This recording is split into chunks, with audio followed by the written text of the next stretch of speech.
Hello friends, இந்த வீடியோவில் நம்ம என்ன பார்க்க போகிறோம்னு பார்த்தீங்கன்னா, water the elixir of life அப்படின்னு ஒரு ஸ்டோரி தான் பார்க்க போகிறோம். இது எழுதினவர் யாருன்னு பார்த்தீங்கன்னா, சர் சி.வி. ராமன். நமக்கு எல்லாருக்குமே தெரிஞ்ச ஒரு ஃபிசிக்ஸ்ட்டு. இவர் தான் இதை எழுதியிருக்காரு. இவரை பற்றி நம்ம பார்த்துட்டு அப்புறமா சாப்டருக்குள்ளே வரலாம். சர் சந்திரசேகர வெங்கடராமன் இவர் எப்போ பிறந்திருக்காருன்னு பார்த்தீங்கன்னா 7 நவம்பர் 1888 அன்றைக்கி பிறந்திருக்காரு. 21 நவம்பர் 1970 அப்போ வந்து இறந்துட்டார். Was an Indian physicist born in Tiruchirappalli. he carried out ground breaking work in the field of light scattering. Light ஸ்கேட்ரிங்கில் தான் இவர் ஒர்க் பண்ணியிருக்காரு. அந்த ஃபீல்டில் தான் ஒர்க் பண்ணியிருக்காரு. அந்த ஃபீல்டில் வந்து இவருக்கு அது ஒர்க் பண்ணதுக்காக 1930 நோபல் ப்ரைஸ் ஃபார் ஃபிசிக்ஸ் கிடச்சிருக்கு. He discovered that when light traverses a transparent material, some of the deflected light changes wavelength. அப்படின்னு சொல்லிட்டு இவருக்கு என்ன கண்டுபிடிச்சிருக்காருனா, இப்போ ஒரு லைட்டை ஒரு டிரான்ஸ்பரண்ட் மெட்டீரியலில் வந்து பாஸ் பண்ணோன்னா சில லைட் வந்து டிஃப்ளெக்ட் ஆகி போயிடும். அந்த டிஃப்ளெக்ட் ஆகிற லைட்டுக்கு வந்து டிஃப்ரெண்ட் வேவ் லென்த் இருக்கும் அப்படின்னு சொல்லிட்டு கண்டுபிடிச்சிருக்காரு. This phenomenon subsequently known as Raman scattering. இதுக்கு பேர் வந்து ராமன் ஸ்கேட்டரிங். இவரோட ஃபீல்டு என்னென்னு கேட்டாங்கன்னா லைட் ஸ்கேட்டரிங். அந்த டிஸ்கவரிக்கு பேர் என்னென்னு கேட்டாங்கன்னா ராமன் ஸ்கேட்டரிங். இந்த ராமன் எஃபெக்டை வந்துட்டு இந்த ராமன் ஸ்கேட்டரிங்கை தான் நம்ம வந்து ராமன் எஃபெக்ட்னு சொல்கிறோம். இதை கமமரேட்னா அதை ஞாபகப்படுத்துறது, நினைவூட்டுறது அந்த மாதிரி சொல்லுவாங்க. அதை நினைவூட்டுறதுக்கு பதிலாக தான் February 28 நம்ம வந்து நேஷ்னல் சயின்ஸ் டேவாக கொண்டாடுறோம் வருஷம். 1954 இந்தியா வந்து இவருக்கு ஹையஸ்ட் சிவிலியன் அவார்டான பாரத ரத்னா வந்து அவார்ட் பண்ணியிருப்பாங்க. இவர் கூட சேர்ந்து இன்னும் 2 பேர் கூட வேறு ஃபீல்டில் வாங்கியிருப்பாங்க. ஆல்ரெடி நம்ம முன்னாடி ஒரு வீடியோவில் பார்த்தோம். சி ராஜகோபாலாச்சாரி, அப்புறமேட்டு இன்னொருத்தவர் வந்து ராதாகிருஷ்ணன். இவங்க 3 பேரும் சேர்ந்து தான் 1954 பாரத் ரத்னா அவார்டு ரிசீவ் பண்ணியிருப்பாங்க.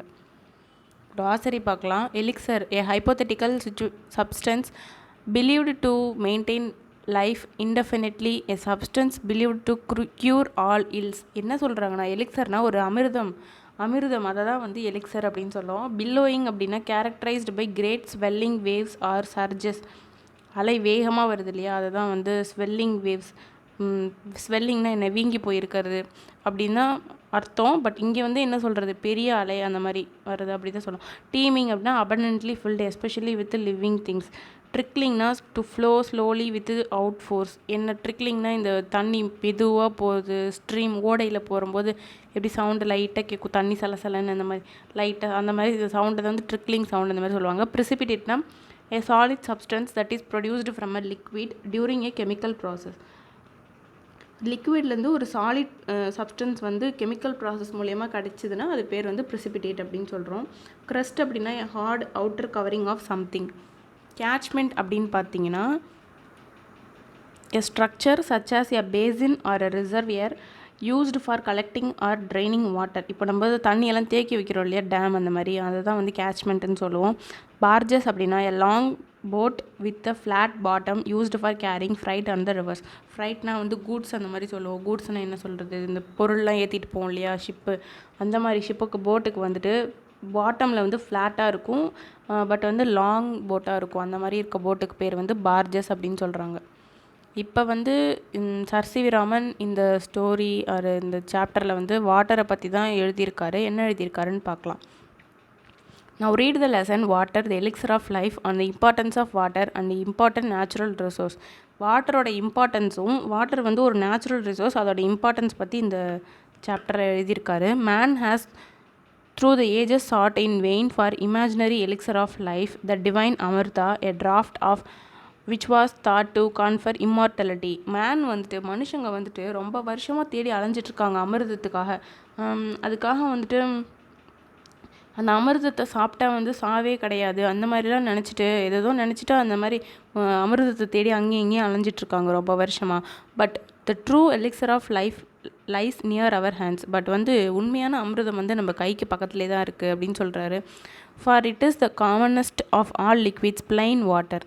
அது என்ன, வேறு ஒன்றும் இல்லை, பிளைன் வாட்டர் தான் அப்படி சொல்கிறாரு. I remember one day standing on the line which separates the Libyan desert from the valley of Nile in Egypt. இப்போ என்ன சொல்கிறேன்னா, ஒரு நாள் நான் வந்து ஒரு இடத்துல நின்றுட்டு இருந்தேன். அந்த இடம் எதுன்னு பார்த்தீங்கன்னா, ஒரு இந்த பக்கம் பார்த்தீங்கன்னா லிபியன் டெசர்ட், இந்த பக்கம் பார்த்தானா நைல் வேலியோட எப்படி சொல்கிறது, நைல் வேலி இருக்கும் இல்லையா, அந்த வேலியோட ரிவர் பேங்க் இருக்கும் இல்லையா, அது அந்த நைல் வேலி எங்கே இருக்குன்னா எஜிப்தில் இருக்குதுன்னு சொல்கிறார். இது ரெண்டுத்துக்கும் நடுவில் ஒரு லேண்டு மாதிரி இருக்குது, இந்த டெசர்ட்டுக்கும் இந்த நைல் ரிவருக்கும் நடுவில். அந்த இடத்துல தான் நான் நின்றுட்டுருக்கேன் அப்படி சொல்கிறாரு. இதுதான் அந்த இடம், the edge of the Libyan desert, west bank of Nile அப்படின்னு சொல்லிட்டு இந்த இடத்துல தான் நின்றுட்டுருக்காரு. On one side was a visible of sea billowing sand without a speck of green or a single living thing anywhere on it. On the other side lay one of the greatest, most fertile and densely populated areas to be found anywhere on the earth, teeming with life and vegetation. இப்போ என்ன சொல்கிறாருன்னா, ஒரு பக்கம் பார்த்தா dessert, இன்னொரு பக்கம் பார்த்தா river. இப்போ ரிவர் இருக்க சைடு எப்படி இருக்கும், நல்லா வெஜிடேஷன்லாம் க்ரோத் ஆகி நல்லா பச்சை பசேர்னு இருக்கும். இன்னொரு சைடு பார்த்தா டெசர்ட் இருக்குது. ஸோ டெசர்ட் இருக்கிற சைடு எப்படி இருக்கும், லிபியன் டெசர்ட் ஒன்றுமே இருக்காது. ஸ்பெக் ஆஃப் க்ரீன்னா ஒரு க்ரீனிஷே பார்க்க முடியல, ஒரு சின்ன க்ரீனிஷ் செடி கூட பார்க்க முடியல அப்படி சொல்கிறாரு. எந்த ஒரு லிவிங் திங்கும் அங்கே கிடையவே கிடையாது அப்படின்னு சொல்கிறாரு. அப்புறம் என்ன சொல்கிறாரு, இதுதான் வந்து இந்த எஜிப்டில் இருக்க பிரமிட்ஸ் அதெல்லாம் சொல்கிறாங்க, நைல் ரிவர் பக்கத்தில் இருக்குது. To be found anywhere and teeming with life and vegetation. What made this wonderful difference, இந்த டிஃப்ரென்ஸ்லாம் எப்படி உருவாச்சு அப்படின்னு சொல்லிட்டு அவருக்கு யோசிக்கிறாரு. Why it is the water of the river Nile flowing down to the Mediterranean from its source a couple of thousands of miles away. Geologist tells us that the entire soil of the Nile Valley is creation of river itself. அந்த Nile வேலியில் இருக்க entire சாயிலுமே இந்த ரிவரால் தான் உருவாச்சு அப்படின்னு சொல்கிறாங்க. ஏன்னா river வந்துட்டு ஒரு மலையிலேருந்து ஃபஸ்ட்டு உருவாகி நமக்கு வரும். அப்போ வந்து அந்த மலையெல்லாம் அரிச்சிட்டு வரும்போது நிறைய சாயில்ஸ் எல்லாம் அந்த தண்ணியோடு சேர்த்து கொண்டு வரும் இல்லையா, அப்போ அந்த உருவானது தான் அந்த ரிவர் பேங்க் எல்லாமே அப்படி சொல்கிறாங்க. அந்த நைல் வேலியே அந்த ரிவரால் தான் உருவாகியிருக்கு அப்படி சொல்கிறாங்க. brought down as the finest silt in its flood waters from the highlands of the Abyssinia and from the remote central Africa. எங்கேருந்து கொண்டு வந்திருக்கு இந்த மண், இந்த சில்ட்டெல்லாம் அப்படின்னு. சில்ட்னா வந்து சின்ன சின்ன மண் துகள்கள் சொல்லுவோம் இல்லையா, அதை தான் வந்து சொல்கிறாங்க. இது எங்கேருந்து கொண்டு வந்திருக்குன்னா Abyssinia and from remote central Africa, அந்த ரெண்டு பிளேஸில் இருந்தும் ரொம்ப வருஷத்துக்கு முன்னாடியிலேருந்து இந்த நைல் ரிவர் வந்து கொண்டு வந்து இப்படி சேர்த்துருக்கு அப்படி சொல்கிறாங்க. Abyssinia and from the remote central Africa and lay down through the ages in the trough through which the Nile flows into the sea. Egypt in fact was made by its river. எஜிப்டே இந்த ரிவரால் தான் உருவாகி இருக்கலாம் அப்படி சொல்கிறாங்க. ஏன் தெரியுமா, நம்ம வந்து சின்ன வயசுலலாம் படிச்சிருப்போம் சிவிலைசேஷன் அப்படின்னு, 4 types ஆஃப் சிவிலைசேஷன் படிச்சிருப்போம். அதில் வந்து எஜிப்டியன் சிவிலைசேஷன் ஒன்று இருக்குது. அந்த எஜிப்டியன் சிவிலைசேஷனே இந்த ரிவரால் தான் உருவாகி இருக்கலாம் அப்படி சொல்லுவோம். An ancient civilization was created and it is sustained by the life giving water which come down year after year with unfailing regularity. I give this example and could give many others to emphasize that this common substance which we take for granted in our everyday life is the most potent and most wonderful thing on the face of our earth. இது மட்டும் இல்லாமல் இன்னும் நிறைய examples கூட சொல்லுவேன். நம்மளோட வாழ்க்கையில் daily நம்ம யூஸ் பண்ணுற இந்த வாட்டருங்கிறது ஒரு மோஸ்ட் ஒண்டர்ஃபுல்லான திங்கு இந்த எர்த்லேயே அப்படின்னு சொல்கிறாங்க. It has played a role of vast significance in shaping the course of the earth's history and continues to play the leading role in the drama of life on the surface of our planet. நம்மளோட வாழ்க்கையில் இந்த பிளானட்டில் நம்ம உயிர் வாழ்கிறதுக்கு இந்த earth ஹிஸ்ட்ரியில் இந்த தண்ணி வந்து ஒரு முக்கியமான ரோல் ப்ளே பண்ணுது அப்படி சொல்கிறாங்க. There is nothing which adds so much to the beauty of countryside as water, be it just a little stream trickling over the rocks or a little pond by the wayside where the cattle quench their thirst of an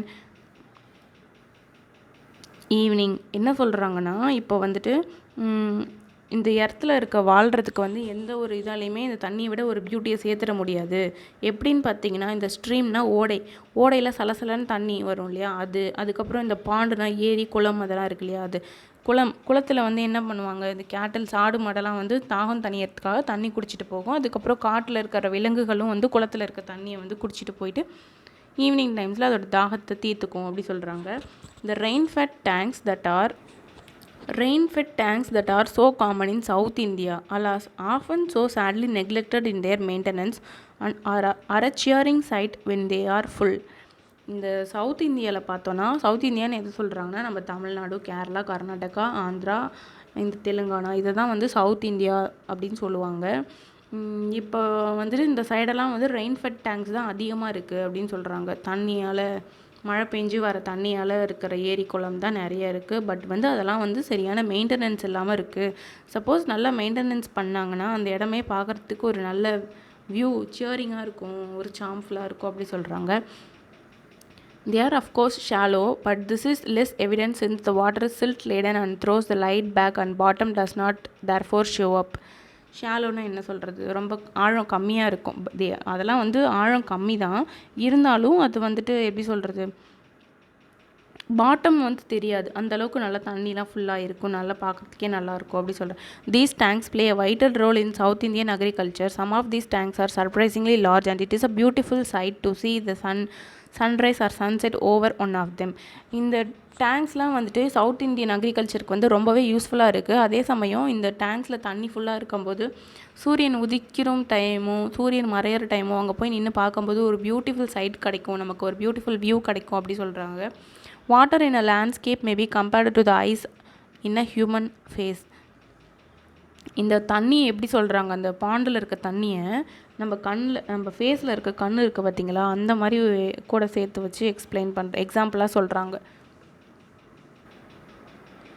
It reflects the mood of her being bright and gay when the sun shines and turning to dark and gloomy when the sky is overcast. இப்போ என்ன சொல்கிறாங்கன்னா, சன்னு வரும்போது, சன்னு வந்து உதிக்கும் இல்லையா, அப்போ வந்துட்டு சொல்கிறாங்க இந்த தண்ணியெல்லாம் பார்க்கும்போது ரொம்ப அப்படியே ஷைனிங்காக நல்லா சூப்பராக இருக்குது, பிரைட்டாக இருக்குது அப்படி சொல்கிறாங்க. கேனா வந்துட்டு ஸ்மைல் அந்த மாதிரி அர்த்தம், லாஃப் சிரிக்கிறது, சந்தோஷமாக இருக்கிறது, அந்த மாதிரி கேனாக அர்த்தம். அந்த தண்ணி பார்க்கவே வந்து ரொம்ப சந்தோஷமாக இருக்குது அப்படி சொல்கிறாங்க. இதுவே சன்செட் ஆகும்போது அந்த தண்ணிலாம் வந்து ரொம்ப டார்க்காக க்ளூமியாக ஆகிடுது அப்படி சொல்கிறாங்க. One of the most remarkable facts about water is its power to carry silt or finely divided soil in suspension. இந்த தண்ணியோட முக்கியமான பங்கு என்னன்னு பார்த்தீங்கன்னா, அந்த சில்ட்னால் நம்ம சொன்னோம் சின்ன சின்ன மண் துகள்கள், அந்த அப்புறம் ஃபைன்லி டிவைடட் சாயில், சின்ன சின்ன ஃபைன்லி டிவைடட் சாயில்னால் இப்போ இந்த ராக்ஸ்லாம் எரோட் ஆகி நமக்கு சாயில் மாதிரி கிடைக்கும் இல்லையா, அதெல்லாம் வந்துட்டு இந்த கொண்டுட்டு வரும் தண்ணி அப்படி சொல்கிறாங்க. This is the origin of the characteristic colour of the water in Redford takes. This colour varies with nature of the earth in the catchment area and is most vivid immediately after a fresh inflow following rain. ஒவ்வொரு ஏரியாலையும் பார்க்கும்போது தண்ணி வந்து டிஃப்ரெண்ட்டாக இருக்கும். ஏன்னு சொல்லி பார்த்தோன்னா அந்த சாயிலை பொறுத்து அந்த தண்ணியோட கலர் வந்து சேஞ்ச் ஆகும் அப்படி சொல்கிறாங்க. Swiftly flowing water can carry fairly large and heavy particle. The finest particle, however, remain floating within the liquid in spite of their greater density and are carried to the great distances. இப்போ என்ன சொல்கிறாங்கன்னா, நல்ல வேகமாக போகிற தண்ணியில் வந்துட்டு heavy and large particles வந்து அடிச்சுட்டு போயிடும். பட் வந்துட்டு இந்த சின்ன சின்ன பார்ட்டிகிள்ஸ்லாம் இருக்குல்லையா, அதெல்லாம் வந்து மிதந்துட்டே இருக்கும் அப்படி சொல்கிறாங்க. அந்த மாதிரி மிதந்துட்டே போயிட்டு ஒரு லார்ஜ் டிஸ்டன்ஸ்க்கு கொண்டு போயிடும் அப்படி சொல்கிறாங்க. Such particles are of course extremely small but their number is also great and incredibly large amount of solid matters can be transported in this way. என்ன தான் அதோட சைஸ் வந்து சின்னதாக இருந்தாலும் நிறைய பார்ட்டிகிள்ஸை வந்து அது கொண்டு போய் ரொம்ப தூரத்துக்கு கொண்டு போய் சேர்த்துரும் அப்படி சொல்கிறாங்க. when silt laden water mixes with the salt water of the sea, there is rapid precipitation of the suspended matter. நம்ம ப்ரெசிபிடேஷன்னா என்ன பார்த்தோம் க்ளாசரியில், ஒரு கெமிக்கல் ப்ராசஸ்னால லிக்விட் வந்துட்டு சாலிடாக மாறுறது தான் வந்து ப்ரெசிபிடேஷன் பார்த்தோம். ஸோ வந்துட்டு இப்போது சில்ட் லேடன் அந்த தண்ணியோட அந்த மண் இந்த மாதிரிலாம் கொண்டு வருது இல்லையா, ராக்ஸ்லேருந்து எரோடான மெட்டீரியல்ஸ்லாம், அப்போ கொண்டு வரும்போது இந்த அந்த ரிவர் வாட்டர் வந்து வாட்டரோட மிக்ஸ் பண்ணும்போது சம் கெமிக்கல் ரியாக்ஷன் நடக்கும் அப்படி சொல்கிறாங்க. This can be readily seen when one travels by steamer down a great river to deep sea. இது நம்ம எப்போ பார்க்கலான்னு பார்த்தீங்கன்னா, இந்த ரிவரில் வந்து டீப் சீக்குள்ளே போகிறாங்க இல்லையா, அப்போல்லாம் நம்ம இதை வந்து நல்லாவே பார்க்கலாம் அப்படி சொல்கிறாங்க. The color of the water changes successively from the muddy red or brown of the silt through varying shades of yellow and green finally to the blue of the deep sea. இப்போது colour வந்துட்டு ரிவரோட water வந்து ரிவரில் வந்து தண்ணியோட colour வந்து நம்ம deep சீக்குள்ளே போய் பார்க்கும்போது கண்டிப்பாக டிஃப்ரென்ஸ் இருக்கும். மேலே வந்து ஒரு மாதிரி மண்ணெல்லாம் அடிச்சுட்டு வரதுனால மட்டி ரெட்டாக இருக்கும், இல்லாட்டி ப்ரௌன் கலரில் இருக்கும் அந்த சில்ட்டெல்லாம் இருக்கிறதுனால அப்படி சொல்கிறாங்க. கொஞ்சம் கீழே போனால் எல்லோயிஷ் கலரில் இருக்கும், அதுக்கும் கீழே போனால் க்ரீன் கலரில் இருக்கும், பாசியெல்லாம் இருக்கும் அந்த இடத்துல, பாறைகள்லாம் இருக்கும் இல்லையா கடலுக்குள்ளே, அங்கே பாசிலாம் இருக்கும். ஸோ அந்த இடத்த வந்து க்ரீனாக இருக்கும். டீப் சீக்குள்ளே போனால் வந்து க்ளீனாக இருக்கும். ஸோ அந்த இடத்துல வந்து தண்ணி பார்க்குறதுக்கு ப்ளூ கலரில் இருக்கும் அப்படி சொல்கிறாங்க. ஃபஸ்ட்டு ரெட் ஆர் ப்ரௌன், அப்புறம் வந்து எல்லோ, அப்புறம் க்ரீன், அப்புறம் வந்துட்டு ப்ளூ அப்படி சொல்லியிருக்காங்க. The great tracks of land have been formed by silts thus deposited is evident on the examination of the soil in the alluvial areas. இப்போ வந்துட்டு இந்த நல்ல விளைச்சல் இருக்குல்ல, அந்த பூமியில் போயிட்டு சால்ட்லாம் எடுத்து டெஸ்ட் பண்ணி பார்க்கும்போது இந்த மாதிரி ரிவர் தான் நிறைய துகள்களை வந்து அடிச்சிட்டு வந்து விட்டுருக்கு அந்த மாதிரி சொல்கிறாங்க. அலுவியல் ஏரியாவில் வந்து நமக்கு நல்லாவே எல்லாமே விளையும், நெல் எல்லாமே அங்கே தான் நல்லா விளையும் அந்த அலுவியல் சாயிலில். ஸோ வந்து இந்த அலுவியல் சாயில் எடுத்து டெஸ்ட் பண்ணி பார்க்கும்போது இந்த மாதிரி ரிவர் தான் அடிச்சிட்டு வந்து விட்டுருக்கு, அந்த மாதிரி நல்லாவே ப்ரூவ் ஆயிருக்குன்னு சொல்கிறாங்க. Such land consisting as it does of finely divided matter is usually very fertile. அந்த மாதிரி ஃபைன்லி டிவைடட் மெட்டீரியல்ஸ் அது கொண்டு வருது இல்லையா, அது வந்து வெரி ஃபெர்டைலாக இருக்கும் லேண்டுக்கு. அந்த இடத்துல எது போட்டாலும் நல்ல விளைச்சல் தரும் அப்படி சொல்கிறாங்க. The flow of water has undoubtedly played a great part and beneficent one in the geological process by which the soil on earth surface has been formed from the rocks of its crust. இப்போது ரொம்ப டவுட்டே இல்லை, இந்த சாயில்லாம் வந்துட்டு geological process மூலியமாக தான் நடக்குது. இதனால் வந்து நமக்கு பெனிஃபிஷியல் தான் அப்படின்னு சொல்கிறாங்க. இந்த சாயில்லாம் எப்படி ஃபார்ம் ஆகுதுன்னா, எர்த் சர்ஃபேஸில் வந்துட்டு ராக்ஸ்லாம் இருக்கும் இல்லையா, அந்த ராக்ஸில் வந்து நான் ஆல்ரெடி சொல்லியிருக்கோம், எரோட் ஆகி தான் வந்து ராக்ஸ்லாம் வந்துட்டு இந்த சாயில் அந்த earth surface has been formed from the rocks of its crust. அந்த ராக்ஸோட க்ரஸ்ட்லேருந்து வல்கனோ ஆர் சம்திங் ஏதாவது ஒன்று நடந்து, அந்த மாதிரி எர்த் குவாக் அந்த மாதிரி ஏதாவது ஒன்று நடந்து கீழே இருக்கிற கெமிக்கல்ஸ் எல்லாம் வந்துட்டு மேலே வரும். ஸோ வந்துட்டு அந்த வெண்ட் வழியாக ஃபிஷர் வழியாக வந்துட்டு நமக்கு வந்துட்டு நிறைய ஃபெர்டைல் எலமெண்ட்ஸ்லாம் வந்து பூமியில் தரும். ஸோ அந்த மாதிரி ராக்ஸ்லேருந்து உடஞ்ச பார்ட்ஸ் க்ரஸ்ட்லாம் வந்துட்டு அந்த மாதிரி உடஞ்ச துகள்கள்லாம் வந்து எர்த் சர்ஃபேஸை ஃபார்ம் பண்ணியிருக்கு அப்படி சொல்கிறாங்க. இந்த சேம் ஏஜென்சி இதெல்லாம் எதெல்லாம் நடந்திருக்குன்னா, வாட்டர் தான் கொண்டு வந்து சேர்த்துருக்கு, ஒரு இடத்துலேருந்து இன்னொரு இடத்துக்கு கொண்டு வந்து சேர்த்துருக்கு, ரிவர் தான் அப்படி சொல்கிறாங்க.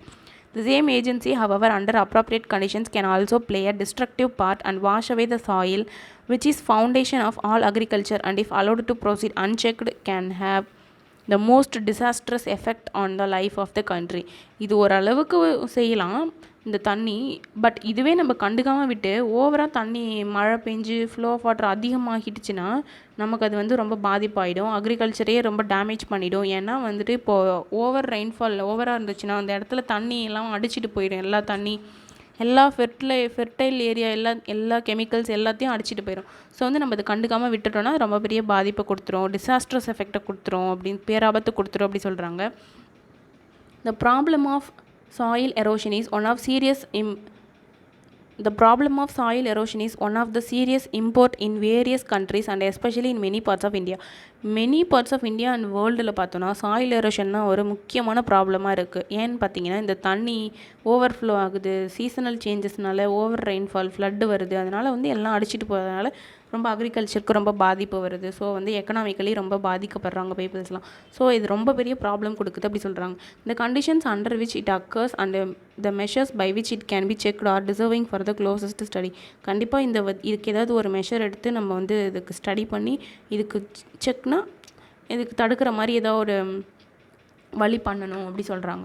Soil erosion occur in successive steps and the earliest of which may easily pass unnoticed. In the later stages, the cutting up and washing away of the earth is only too painful apparent in the formation of deep gullies and ravines which make all agriculture impossible. இப்போ என்ன சொல்கிறாங்கன்னா, soil எரோஷனுங்கிறது வந்து திடீர்னு நடந்துடாது. ஒரு இடத்துல நல்ல மேடாக இருக்கிற இடத்துல போய் திடீர்னு வெள்ளம் அடிச்சிட்டு போயிட்டுலாம் நடந்துடாது, ஸ்டெப் பை ஸ்டெப்பாக தான் நடக்கும். பட் இனிஷியல் ஸ்டேஜஸ்லேயே நம்ம அதை வந்து கண்டுபிடிச்சி அதை சரி பண்ணணும். பட் அது வந்து ரொம்ப டிஃபிகல்ட்டு. லேட்டர் ஸ்டேஜஸில் தான் வந்து என்ன நடக்கும்னா, எல்லாத்தையும் வாஷ் அவே பண்ணிட்டு போயிடும் அந்த ஃபெர்டைல் லேண்டில் இருக்க எல்லாத்தையும். ஸோ இது வந்து ஒரு பெயின்ஃபுல்லான விஷயம் அப்படி சொல்கிறாங்க. அது வந்து என்ன க்ரியேட் பண்ணணும்னு பார்த்தீங்கன்னா, டீப் குல்லிஸ் அண்ட் ராவைன்ஸ். அப்படின்னா இப்போ ஒரு சர்ஃபேஸ் லேண்டில் குல்லிஸ் அண்ட் ராவைன்ஸ்னால் என்ன சொல்கிறது, ஒரு சர்ஃபேஸ் லேண்டில் வந்துட்டு வாட்டர் அதிகமாக போயிட்டு அங்கே திடீர்னு ஒரு இடத்துல வந்துட்டு ஒரு ஸ்ட்ரீமோ இல்லை ஏதோ ஒரு ரிவர் மாதிரியோ ஏதோ ஒன்று க்ரியேட் பண்ணிடும். அதை தான் வந்துட்டு அந்த இடத்துல மட்டும் தண்ணி போயிட்டே இருக்கும் எப்போ பாரு. அந்த பிளேஸ் தான் வந்து குல்லிஸ் ஆர் ராவைன்ஸ் சொல்கிறாங்க. ஏன்னு பார்த்தீங்கன்னா, மண்ணெல்லாம் அரிச்சிட்டு போகிறதுனால அந்த இடத்துல புதுசாக தண்ணி ஓடிட்டுரும். Which make all agriculture impossible. அந்த இடத்துல போய் நம்ம அக்ரிகல்ச்சர் பண்ண முடியுமா? அதுக்கப்புறம் தண்ணியாக இருக்க இடத்துல பண்ண முடியாது. ஸோ அதுதான் வந்து சொல்கிறாங்க, ரொம்ப பெரிய ப்ராப்ளம் கொடுத்துரும் அப்படின்ட்டு. Sudden burst of excessively heavy rain resulting in large run off surplus water and are principal factors in causing soil erosion. சடனாக இப்போ எப்போ மழை வருதுன்னே சொல்ல முடிய மாட்டேங்குது இப்போ இருக்க சீசனல் சேஞ்சஸ்லாம். ஏன்னு பார்த்தீங்கன்னா, நம்மளோட கிளைமேட்டிக் கண்டிஷன்ஸ் அப்படி இருக்குது, நம்மளோட என்விரான்மெண்ட் ரொம்ப பாதிக்கப்பட்டுருக்கு. ஸோ வந்துட்டு இந்த மாதிரிலாம் சடன் பர்ஸ்ட் திடீர்னு எப்போ பாரு திடீர்னு ஒரு அதிகமாக மழை வந்துகிட்டே இருந்துச்சுன்னா அதிகமாக வாட்டர் ஓடிட்டே இருக்கும். ஸோ வந்து அதிகமாக வாட்டர் ஓடிட்டு இருக்கும்போது நம்மளோட சாயில் எரோட் ஆகும், அது மிகப்பெரிய ப்ராப்ளம் கொடுக்கும் அப்படின்னு திரும்ப அதே தான் சொல்கிறாரு. Contributory causes are the slope of land and removal of natural protective coat of vegetation, the existence of ruts along which the water can flow with rapidly gathering momentum, and the absence of any checks of such flow. இதனால் என்ன பாதிப்பு வரும் அப்படின்னா, natural protective அந்த vegetation வந்து நேச்சுரலாக நடந்துகிட்ருக்கு இல்லையா, அது ரொம்ப பாதிக்கப்படும். அந்த சாயில் வந்து நேச்சுரலாக தான் ஃபார்ம் ஆகிருக்கு எர்த் சர்ஃபேஸில். ஸோ அது வந்து ரொம்ப பாதிக்கப்படும் அப்படி சொல்கிறாங்க. அதுக்கப்புறம் இது நம்ம தடுக்காமல் விட்டோம்னா ரொம்ப பெரிய பாதிப்பு வரும் அப்படின்னு சொல்கிறாங்க. Incredibly, large quantities of precious soils can be washed away if such conditions exist, as it too often the case. அதே தான் சொல்கிறாங்க திரும்பவும். இந்த அதிகமாக இந்த நடந்துகிட்டே இருந்துச்சுன்னா ப்ரெஷியஸ் சாயில்ஸ்லாம் வந்து ப்ரெஷியஸானது. சில இடத்துலலாம் வந்துட்டு மண் வளமே இருக்காது. அந்த மாதிரி மண் வளமான இருக்கிற இடத்த நம்ம வந்து பாதுகாக்கணும். சப்போஸ் நம்ம பாதுகாக்க விட்டுட்டோம்னா இந்த மாதிரி மழை அதிகமாக பெய்கிற நேரத்தில் சாயில்லாம் எரோட் ஆகி அந்த இடத்துல வெஜிடேஷனே பாதிக்கப்படும். ஸோ நம்ம வந்து கண்டிப்பாக பாதுகாக்கணும் அப்படி சொல்கிறாரு. The menace which soil erosion presents to the continuance of successful agriculture is an alarming one in many parts of India, calling urgently for the attention and preventive action. Soil erosion வந்து திரும்பவும் சொல்கிறாரு, ஒரு alarming ஒன்று, ரொம்ப ஒரு கவனிக்க வேண்டிய ஒரு விஷயம். இது வந்து அர்ஜென்ட்டாக இதுக்கு வந்து உடனே ஸ்டெப் எடுத்து அதை தடுக்கணும் அப்படி சொல்கிறாரு. The terracing of land and construction of bunds to check the flow of water, the practice of contour cultivation and the planting of appropriate types of vegetation are amongst the measures that have been suggested. இதுக்காக என்னென்ன preventive மெஷர்ஸ்லாம் எடுக்கணும்னு அவர் சொல்லியிருக்காருனா, டெரேசிங் of land. இப்போது நம்ம வந்து ஊட்டிலலாம் பார்த்துருக்கோம் இல்லையா, ஸ்டெப்பாக இருக்கும் அங்கே கல்டிவேஷன்லாம். அந்த மாதிரி டெரேஸ் மாதிரி இருக்கும், படிக்கட்டு மாதிரி. அந்த மாதிரி கல்டிவேஷன் பண்ணணும். அப்போனா வந்து சாயில் எரோஷனை தடுக்கலாம். மழை அதிகமாக பெஞ்சு தண்ணி ஓடும்போது நம்ம வந்து அந்த சாயில் எரோஷனை தடுக்கலாம் அப்படி சொல்கிறாரு. Construction of bunds to check the flow of வாட்டர்னால் இப்போ பாண்டு, லேக் அந்த மாதிரி ஏதாவது ஒன்று, டேம் அந்த மாதிரி ஏதாவது ஒன்று கட்டி ஓவர் ஃப்ளோ ஆகிற தண்ணியை வந்து நம்ம வந்து தடுக்கலாம் அப்படி சொல்கிறாரு. இந்த practice of contour cultivation and planting of appropriate types of vegetation அப்படின்னு சொன்னால், அந்த இடத்துக்கு என்ன மாதிரியான வெஜிடேஷன் நம்ம வந்து பிளான்ட்டை வந்து விதைச்சோன்னா அந்த இடத்துல வந்து மண்ணெல்லாம் அரிச்சிட்டு போகாமல் இருக்கும். அந்த மாதிரி விளைச்சல் நம்ம வந்து பண்ணுனா நம்ம இதை தடுக்க முடியும் அப்படி சொல்கிறாரு. It is obvious that aim should be check the flow of water at the earliest possible stage before it has acquired any appreciable momentum and correspondingly large destructive power. இதெல்லாம் வந்து நம்ம வந்து ப்ரிவென்டிவாக பண்ண வேண்டியது, முன்னெச்சரிக்கையாக பண்ண வேண்டியது. நம்ம வந்து ஏதோ ஒன்று டிஸ்ட்ரக்டிவாக நடக்கிறதுக்கு முன்னாடி, பாதிப்பு நடக்கிறதுக்கு முன்னாடி செய்ய வேண்டிய ஒரு விஷயம் அப்படி சொல்கிறாரு. Water is the basis of all life. Every animal or plant contain a substantial proportion of free and combined water in its body.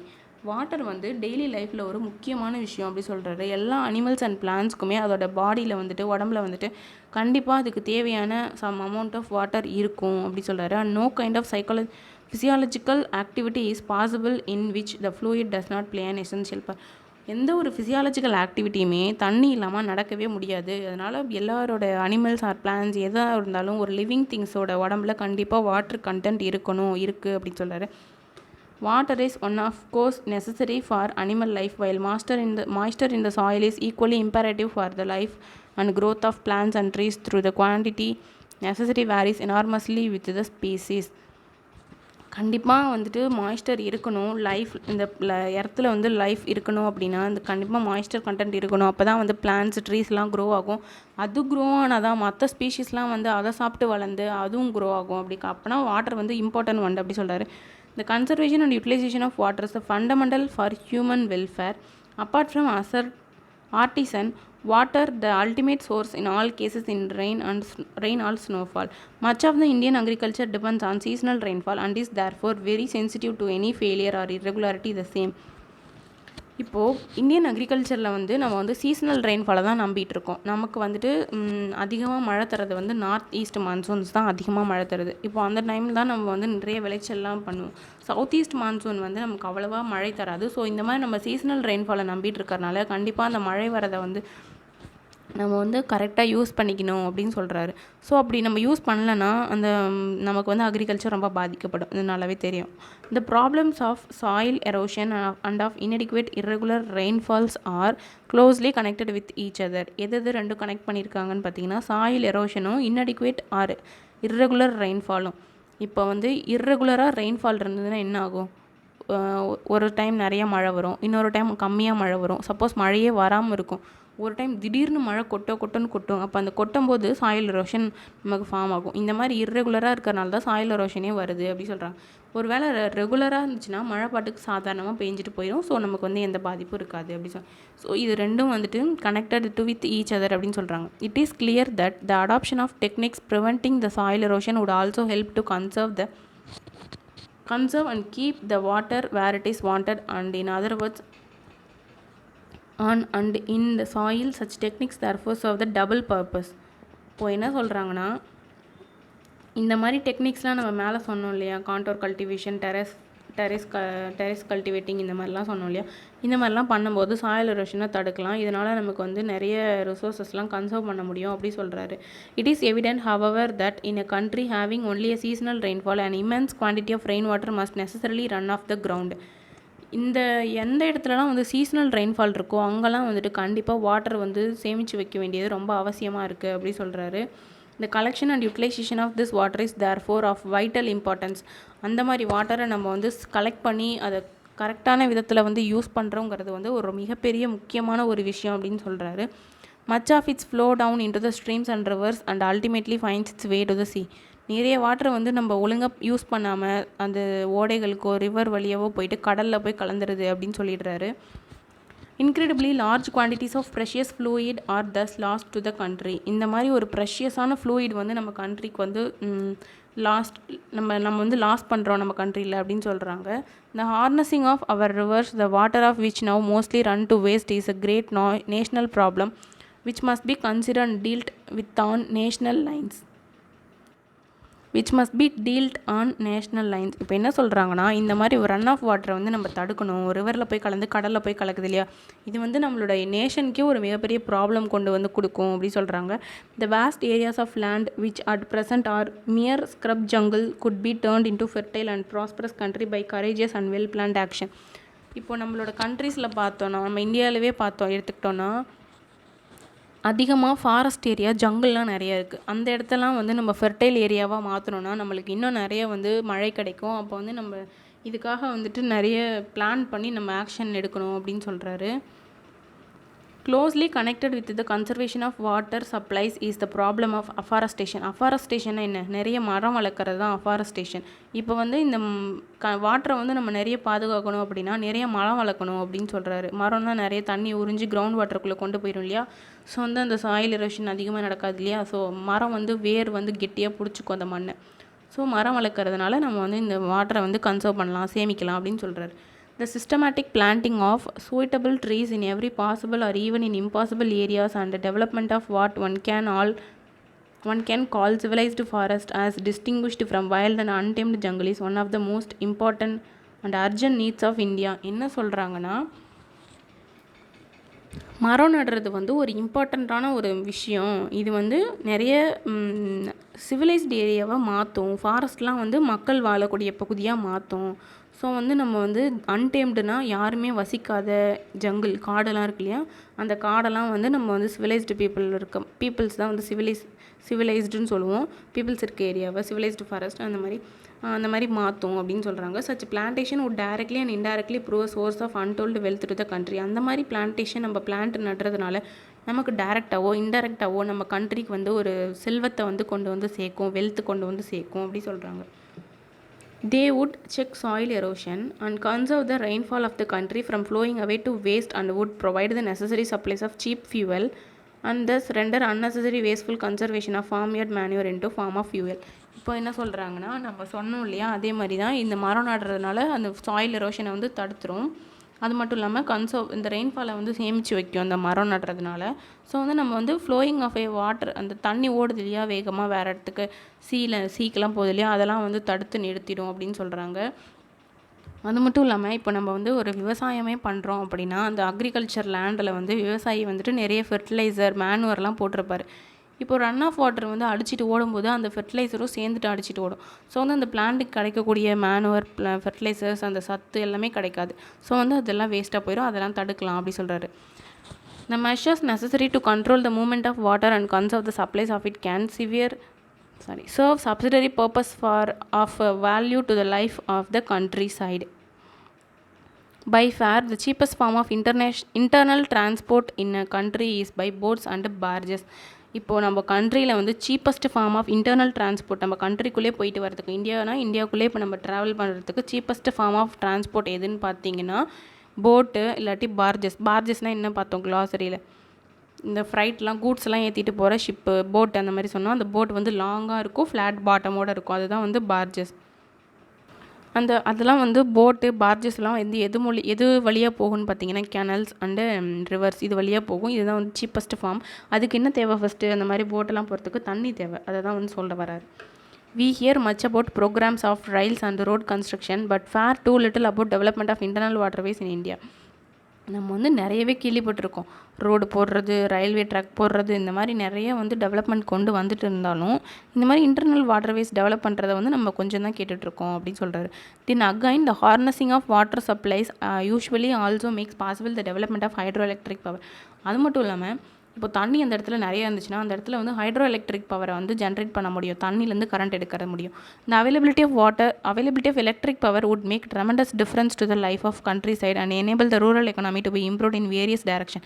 இப்போ ஒரு இடத்துல கரண்ட் இருந்துச்சுன்னா அந்த இடத்துல வந்து வேரியஸ் க்ரோத்தை நம்ம வந்து பார்க்கலாம். நிறைய க்ரோத்தை நம்ம வந்து பார்க்கலாம் country side, urban side.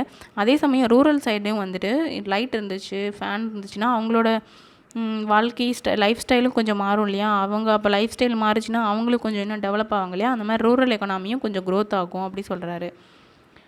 In one sense, water is the commonest of liquids and in another sense, it is the most uncommon of liquids with amazing properties which are responsible for its unique power of maintaining animals and plants life. ஒரு சமயம் பார்த்தோன்னா water வந்து ஒரு common liquid, இன்னொரு side பார்த்தோன்னா அது வந்து ஒரு அமேசிங்கான ப்ராப்பர்ட்டிஸ் உள்ள ஒரு லிக்விட். ஏன்னு பார்த்தீங்கன்னா அது வந்து அனிமல் லைஃப், பிளான்ட் லைஃப் எல்லாத்துக்குமே ஹெல்ப் பண்ணுது. ஸோ வந்து அது ஒரு அமேசிங்கான ஒரு பொருள் அப்படின்னு சொல்கிறாங்க.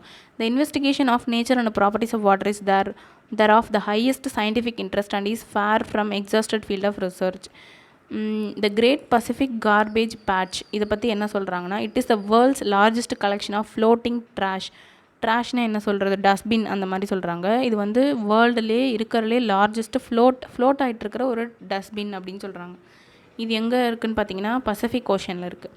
It is in the Pacific ocean between Hawaii and California. ஹவாய்க்கும் கலிஃபோர்னியாவுக்கும் நடுவில் அந்த ரெண்டு கண்ட்ரிக்கும் நடுவில் இந்த ட்ராஷ் ஃப்ளோட் ஆகிட்டுருக்கு அப்படின்னு சொல்கிறாங்க. And is often described as larger than டெக்ஸாஸ்ன்ற கண்ட்ரியை விட பெருசானது இந்த டஸ்ட்பின் அப்படின்னு சொல்கிறாரு.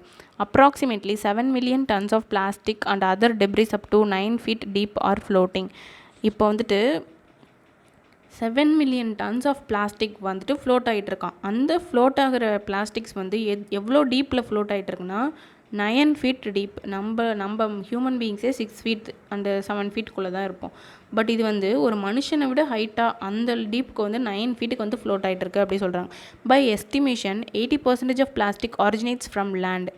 அதை எடுத்து நம்ம வந்து கால்குலேட் பண்ணி பார்க்கும்போது அதில் 80% ஆஃப் அங்கே ஃப்ளோட் ஆகிட்டு இருக்க பிளாஸ்டிக் எல்லாமே நம்ம மனுஷங்களால் உருவானது. இந்த லேண்ட்லேருந்து தூக்கி போட்டது அங்கே அந்த மாதிரி அதுலேருந்து தான் வந்திருக்கு அப்படி சொல்கிறாங்க. அந்த remaining 20% of plastic originates from oil platforms and ship.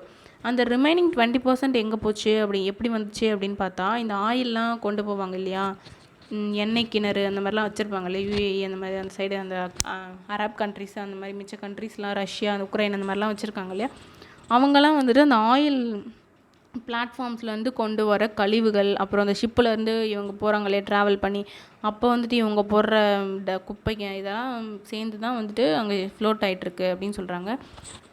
These trash piles are the biggest threat to sea animal. இந்த குப்பைங்கெல்லாம் வந்துட்டு தண்ணியில் மேந்துட்டு இருக்கும்போது அந்த கடலில் இருக்கிற மிருகங்கள், கடல்வாழ் உயிரினங்கள் எல்லாமே இதில் போய் சாப்பிடும். அதோட பாடி பார்ட்ஸ்குள்ளே போயிட்டு அது வந்து சொருகிக்கும். ஸோ வந்து அதுக்கு ஒரு த்ரெட், ஆபத்து தானே இதெல்லாம் அப்படி சொல்கிறாங்க. அவ்வளோதான். இப்போ வந்து சர் சி வி ராமன் இந்த சாப்டரில் வந்துட்டு நமக்கு வந்துட்டு வாட்டரோட இம்பார்ட்டன்ஸ் அண்டு வாட்டரை நம்ம எப்படி கன்சர்வ் பண்ணணும் இதெல்லாமே வந்து சொல்லியிருக்காங்க. நான் இந்த சாப்டர் உங்களுக்கு எக்ஸ்பிளைன் பண்ணது பிடிச்சிருந்ததுன்னா லைக் பண்ணுங்கள், ஷேர் பண்ணுங்கள், கமெண்ட் பண்ணுங்கள் அண்ட் சப்ஸ்கிரைப் பண்ணுங்கள். தேங்க்ஸ் ஃபார் வாட்சிங்.